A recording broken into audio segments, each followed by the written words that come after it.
This story is titled, My Parents Wanted to Give My Share of Inheritance to Their Favored Daughter, but Little Did They Realize What Was Coming. Hey everyone, I just wanted to share something real with you. The channel's been slowing down a bit recently, and honestly, I put a lot of time and effort into finding these stories to keep bringing you the best content. If you enjoy what I do, it would mean the world if you hit that subscribe button. Your support really makes all the difference and keeps this journey going strong. Thanks so much for being here with me. Now let's start the video. OP starts by saying, Hey Reddit, I guess I'm just venting here, but maybe someone will relate. My name's Jordan, and I've spent my whole life feeling like an afterthought. It wasn't always obvious to me when I was younger, but as I got older I realized my parents had a favorite, and it wasn't me. My younger sister Chloe, 25 now, was always their golden child. I'm 28, and while you'd think the whole sibling rivalry thing fades with age, the truth is, when favoritism is this blatant, it leaves a mark. Let me start from the beginning. When I was 5 and Chloe was 2, we both had birthdays that year, obviously. My parents threw Chloe this ridiculously over-the-top party. I'm talking bouncy castles, a petting zoo, face painters, and even a clown. They went all out for her. I can still remember sitting on the lawn, eating some cake and petting a goat, but what stuck out the most was when someone asked me, Wow, do you think you'll get a party like this for your birthday? And I said, No, mine already passed. Yeah. For my birthday that same year, I got a store-bought cake from the grocery store and a family dinner at home. That's it. No big deal, right? But even as a kid, I noticed the difference. It set the tone for everything that came after. Chloe always got the best of everything. She had the newest toys, the cutest clothes, and most importantly, my parents' full attention. Me? I was told to be patient, share, or just deal with it. One time, when I was around 10, I saved up my allowance for months, to buy a new bike. It was my pride and joy. The day I finally brought it home, Chloe saw it and decided she wanted one too. She started crying and throwing a tantrum. Instead of teaching her about saving up or waiting her turn, my parents went out that same weekend and bought her an even better bike than mine. That moment stuck with me. It wasn't about the bike itself, it was the message. My hard work didn't matter. If Chloe wanted something, she got it. End of story. School was another battleground where the favoritism became impossible to ignore. I was the straight A student, the one who stayed up late studying, joined clubs, and genuinely tried to excel. My parents barely noticed. Meanwhile, Chloe was the kind of student who coasted through school, barely scraping by with C's. But if she got a B on a single test, oh, my parents would lose their minds with pride. They'd take her out for dinner or buy her something as a reward for her hard work. One time, in 4th grade, I got the lead role in the school play. I practiced for weeks and was so excited to perform. My parents promised they'd come and cheer me on. The night of the play, they showed up an hour late and missed my big scene. When I asked what happened, they said Chloe had a tummy ache and needed comforting. Later, I found out she was fine. They just lost track of time playing with her. I wish I could say this was a one-time thing, but it wasn't. High school was even worse. I threw myself into everything I could, hoping to get some recognition from them. I was captain of the debate team, editor of the school newspaper, and maintained a 4.0 GPA. My parents barely noticed. Chloe, on the other hand, spent most of her time hanging out with friends and partying, but my parents still treated her like she was the star of the family. One of the worst examples happened during my junior year.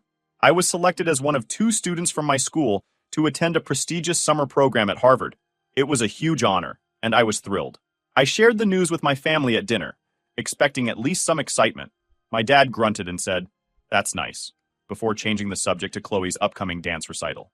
My mom at least said, Good for you, but she was already pulling up pictures of Chloe in her recital costume to show everyone. Here's the kicker. My flight to Boston for the program was scheduled on the same day as Chloe's recital. My parents refused to drive me to the airport because they didn't want to miss her performance. I ended up having to ask a friend's parents for a ride. It was humiliating and hurtful, but at that point, I should have expected it. When it came time for college applications, I poured my heart and soul into the process. I spent months writing essays, studying for the SATs, and participating in every extracurricular activity I could. I ended up getting accepted into several top-tier universities, including my dream school, with a substantial scholarship. I remember announcing it at dinner, hoping for at least a little acknowledgement. My dad barely looked up from his plate and said, That's good, but don't let it go to your head. College isn't everything. My mom added, Just don't forget about us when you're off becoming a big shot. Meanwhile, when Chloe barely graduated high school and decided not to go to college, my parents praised her for knowing herself and not caving to societal pressures. They even bought her a car as a graduation present, something they never did for me. The constant favoritism took a toll on me emotionally. I struggled with depression and anxiety throughout my teens and early 20s. By the time I started college, I realized I needed help and began seeing a therapist. It was eye-opening. For the first time, someone validated my feelings and helped me understand that my parents' behavior wasn't my fault. It took years of work to build my self-esteem and learn to validate myself instead of seeking approval from my parents. Despite the lack of support from them, I managed to build a good life for myself. I graduated college with honors, landed a good job in finance, and even bought my own house by the time I was 27. I'm proud of what I've achieved, even if my parents aren't. But their favoritism wasn't just a childhood phase.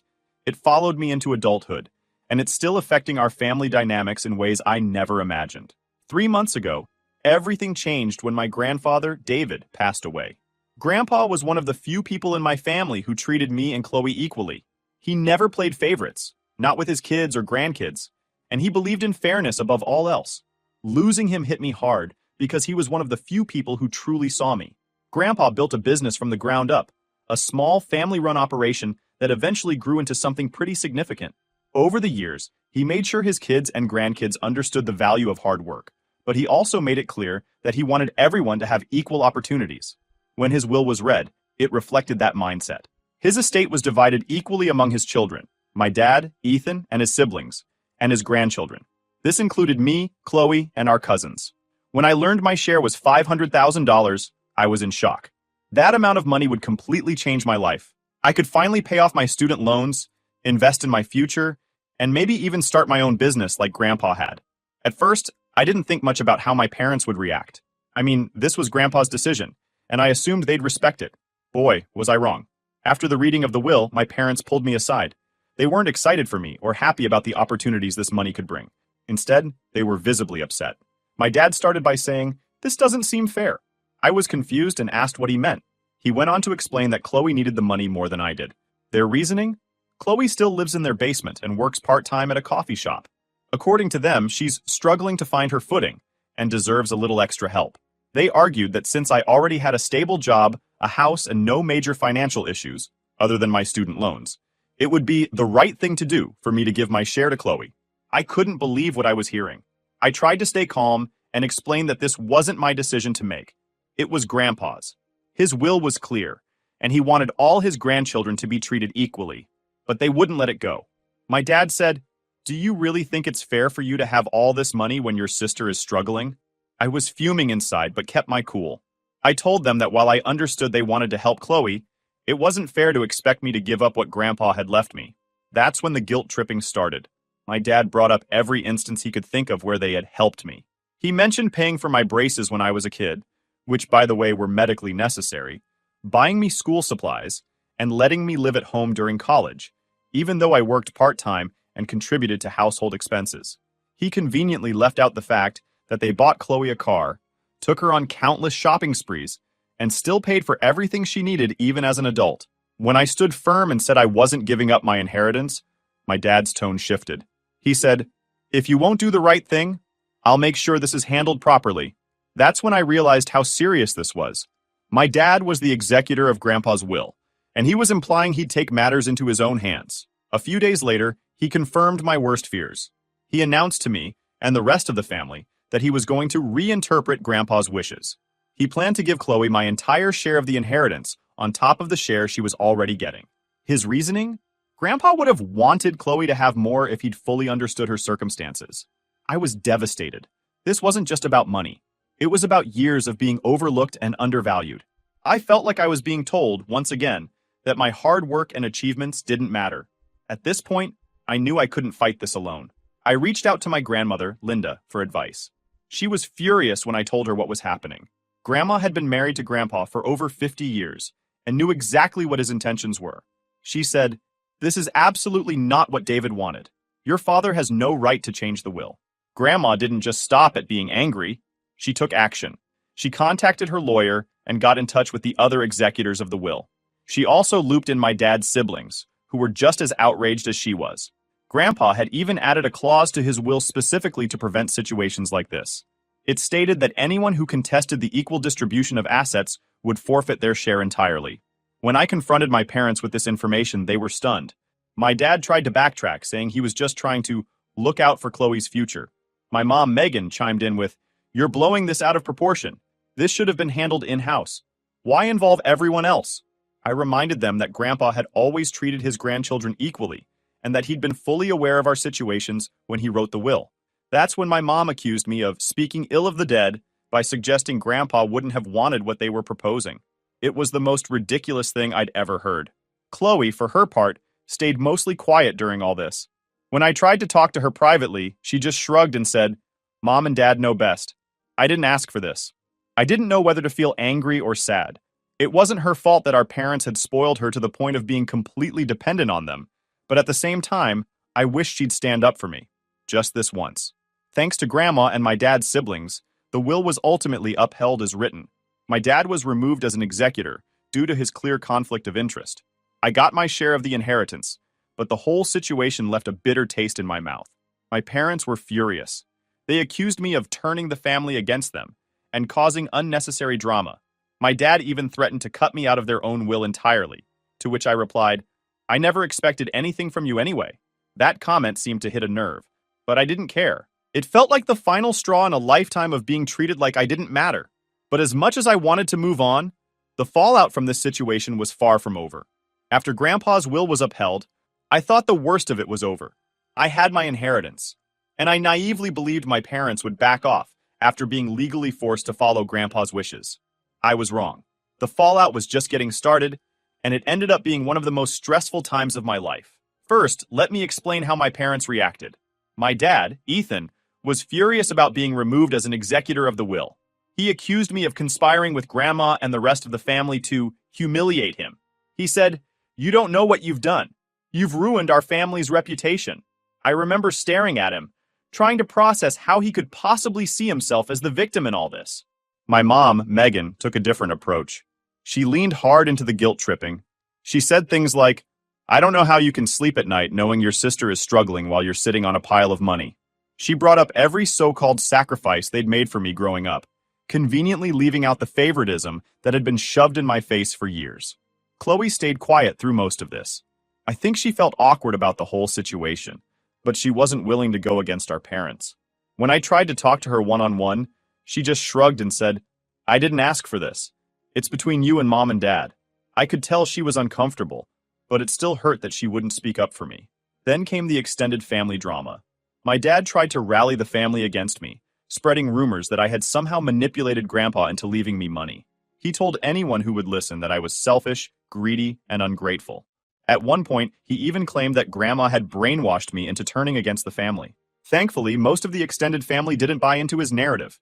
Grandpa's will had been clear, and the clause about forfeiting shares if anyone contested the distribution shut down a lot of potential arguments. My dad's siblings were firmly on my side, and they weren't shy about voicing their support. They knew how hard I'd worked to get where I am, and how much favoritism my parents had shown Chloe over the years. But not everyone was supportive. A few cousins suggested that I should have just given Chloe the money to keep the peace. One of them even said, "It's not like you need it, right? You've got a good job and a house. Why not help your sister out?" That comment made my blood boil. It wasn't about the money. It was about the principle. Grandpa had made his wishes clear, and my parents had tried to twist those wishes to fit their narrative. Giving up my inheritance wouldn't have fixed anything. It would have just reinforced the idea that Chloe's needs and wants always come first, no matter what. The breaking point came about a month after the will was settled.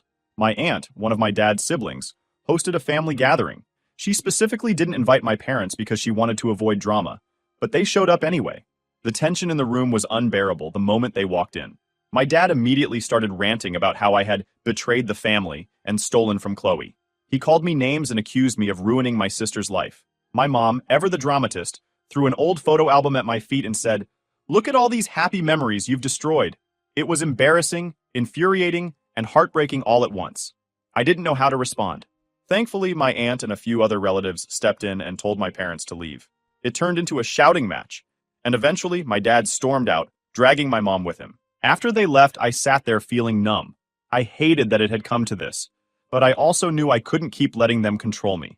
For the first time, I realized just how much their favoritism had shaped my life, not just in terms of missed opportunities, but in how I saw myself. I decided to reach out to Grandma again. She had been my rock through this whole ordeal, and I needed her wisdom now more than ever. When I told her about the incident at the family gathering, she sighed and said, "Your dad's always been stubborn, but this is a new low. Don't let his behavior make you doubt yourself. You're doing the right thing." Grandma also shared something that completely changed how I saw the situation. Apparently, a few years ago, my parents had approached Grandpa and asked him to leave everything to Chloe in his will. Grandpa had firmly refused. He told them he believed in treating all his grandchildren equally and didn't want to create resentment within the family. Knowing that my parents had tried to manipulate Grandpa during his lifetime made their actions after his death even more infuriating. It also gave me a sense of validation. Grandpa had been clear about his wishes, and I wasn't going to let anyone twist them. Armed with this new information, I confronted my parents again. I asked them point blank why they thought it was okay to go against Grandpa's wishes. My dad tried to justify it by saying, "We were just looking out for Chloe's future. You'll be fine without the money." My mom added, "We didn't want to hurt you. We just thought Chloe needed it more." I wasn't buying it. I told them that if Grandpa had wanted Chloe to have more, he would have written the will that way. They didn't have an answer for that. The situation between us remains tense, but at least the legal battle is over. My dad was officially removed as an executor, and the will was executed as written. I got my inheritance, but the cost was high. I've stopped attending family dinners because I can't handle the cold shoulders and judgmental stares. My parents barely speak to me, and when they do, it's usually to guilt-trip me or accuse me of causing drama. Despite all this, I feel a small sense of empowerment. For the first time in my life, I stood up to my parents and refused to be sidelined. It's terrifying and liberating all at once. But the emotional toll is real. I've started having anxiety attacks again, something I hadn't dealt with since college. I've been considering going back to therapy to help me process everything. This situation has brought up so many old wounds, and I know I need to heal if I want to move forward. The fallout isn't over, but I'm determined to hold my ground. Grandpa believed in me, and I'm not going to let his faith in me be in vain. Update 1 point. One night, I broke down and called Chloe. I told her how much it hurt that she wasn't standing up for me, even though she knew our parents were in the wrong. She hesitated for a moment before saying, "I didn't ask for this, Jordan. I never wanted to be in the middle of all this drama." "I know," I said, "but you're not in the middle, Chloe. You're benefiting from it. They've spent our whole lives putting you first and me second. And now they're trying to take something that Grandpa left for both of us and give it all to you. Don't you see how unfair that is?" There was a long pause, and for a moment, I thought she might actually agree with me. But instead she said, "I don't know, Jordan. I just want things to go back to the way they were." That was the last time I reached out to her for a while. I couldn't keep trying to fix things with someone who didn't want to see the bigger picture. But something changed a few weeks later. Chloe called me out of the blue and asked if we could meet for coffee. I was hesitant, but I agreed. When we sat down, she looked nervous. "I've been thinking about what you said," she started, "about how Mom and Dad have treated you. And you're right. It's not fair. It's never been fair." I was stunned. Chloe went on to say that she'd talked to Grandma and heard some stories about our childhood that she didn't even remember. She admitted that being the favorite wasn't as great as it seemed. "They've always done everything for me," she said. "Bought me things, bailed me out of trouble, made excuses for me. But it's left me feeling like I can't do anything on my own. Watching you stand up to them, it made me realize I want more for myself." Hearing her say that was like a weight lifting off my chest. For the first time, I felt like she truly understood where I was coming from. We talked for hours about our childhood, our parents, and how their favoritism had shaped both of our lives in different ways. Chloe told me she'd decided to use her share of the inheritance to go to college. She said she didn't know what she wanted to study yet, but she was excited to finally take control of her own life. I couldn't have been prouder of her. It felt like we were finally starting to rebuild our relationship. Not as rivals, but as siblings who actually supported each other. Of course, our parents weren't thrilled about Chloe's decision. My mom tried to guilt her into staying home, saying she was abandoning the family. My dad barely spoke to her at all, which hurt Chloe more than she let on. But despite their reaction, Chloe stood firm. And for the first time in years, I felt like I wasn't alone in this fight. Update 2.0. While Chloe and I were working on rebuilding our relationship, our parents were doubling down on their bitterness. Let me start with my mom, Megan. After Chloe announced she was going to college, my mom tried every guilt trip in the book to stop her. She said things like, "You're leaving us just when we need you the most." And, "College isn't for everyone, Chloe. You don't have to prove anything to anyone." It was obvious she didn't want Chloe to grow independent. She liked having Chloe under their control, where they could keep playing the hero by bailing her out whenever things got tough. But Chloe wasn't budging. For the first time, she was standing up for herself. And for me too, in a way. When our mom tried to bring me into her arguments, saying things like, "You're just following Jordan's bad example," Chloe shut her down. She told her, "This isn't about Jordan.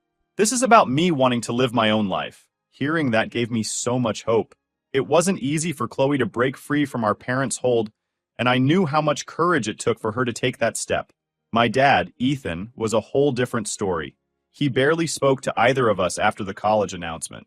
When he did, it was cold and dismissive. He told Chloe she was wasting her inheritance on school and said she'd regret it when she couldn't handle the pressure. For me, his anger turned into outright hostility. He started spreading more rumors about me within the family, claiming that I was corrupting Chloe and tearing the family apart. It hurt, but at this point I was used to his manipulative tactics. The breaking point came when my dad threatened to sell our childhood home. He called me one day out of nowhere and said, "If you and Chloe don't come to your senses, I'm putting the house on the market. Maybe then you'll realize what you're throwing away." I was stunned. The house wasn't just a piece of property. It was where we grew up, where we spent holidays, where so many memories were made. But I wasn't going to let him use it as leverage. I told him, "Do what you want with the house, Dad. I'm not going to let you manipulate me anymore." After that, I stopped answering his calls. Despite the chaos, Chloe and I started spending more time together. We made it a point to meet up at least once a month, just the two of us. At first, it was a little awkward. We weren't used to being this close. But as time went on, we started opening up about our lives, our childhood, and how we both wanted to move forward. One day, Chloe surprised me by saying, "You know, I used to envy you." I almost laughed, thinking she was joking. "Envy me? For what?" "For being so independent," she said. "For not needing them the way I always have. I thought being the favorite meant I had it better, but now I see it just kept me stuck." That hit me harder than I expected.